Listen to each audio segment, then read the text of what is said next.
morning, everyone. This is a Fox News alert. One of the most defiant countries in the world reportedly has what it takes to make a nuclear bomb. That word is coming from members of the United Nations Nuclear Watchdog Group in a report today in the New York Times. And that report says that Tehran's test firing and researching that we've been reporting on paints a picture of a, quote, complex nuclear program.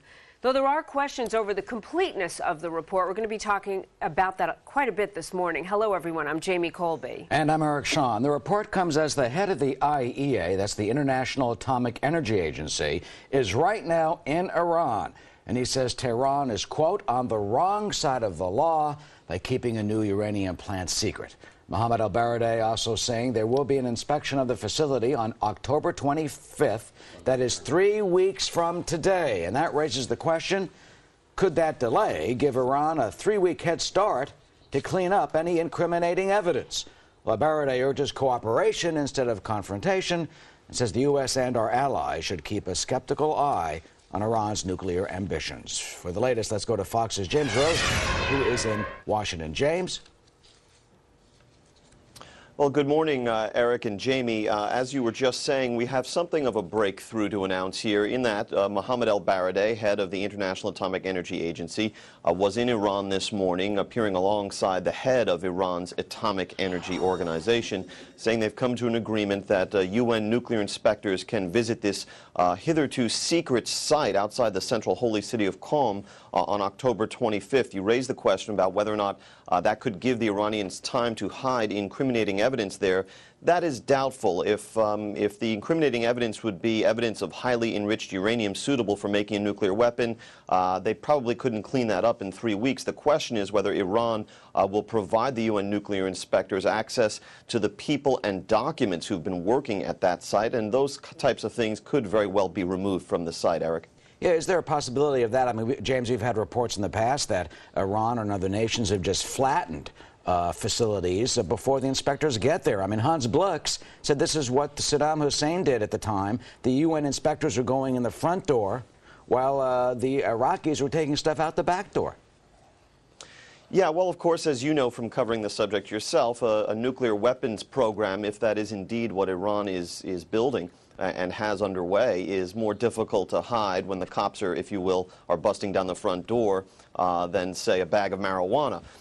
It's not going to be so easy for them to hide what they've got going on at this facility. The question also remains, though, Eric, whether or not it's the only secret facility. Is this just the one we found out about?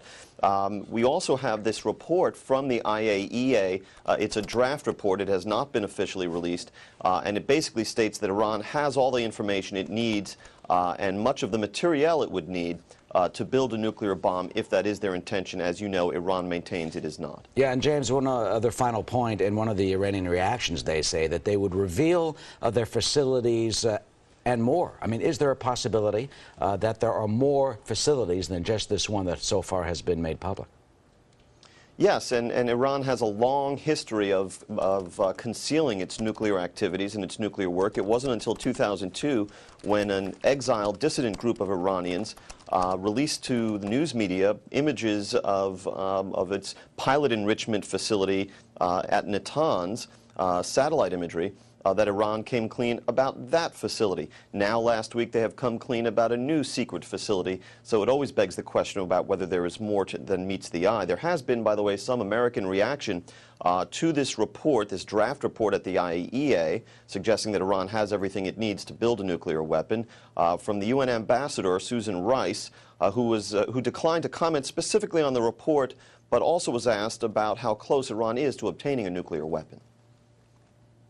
There are various assessments, and they don't all align, but the point is we share the concern that an Iran with nuclear weapons would pose a grave threat to U.S. national security and the security of allies and partners in the region. And that is why we're very determined to take the steps necessary to prevent them from given this report, given that the President... Eric, and you know from covering the United Nations that our effort to obtain tougher economic sanctions against the Iranians at the UN Security Council, should this latest round of talks prove fruitless, will also be freighted with problems, particularly because the Russians and the Chinese, who have veto power at the UN Security Council, enjoy close economic ties with Iran and often balk at imposing those tougher sanctions. Yeah, and China has already said no to new sanctions, so we'll see how this all plays out. James Rosen, always good to see you, James.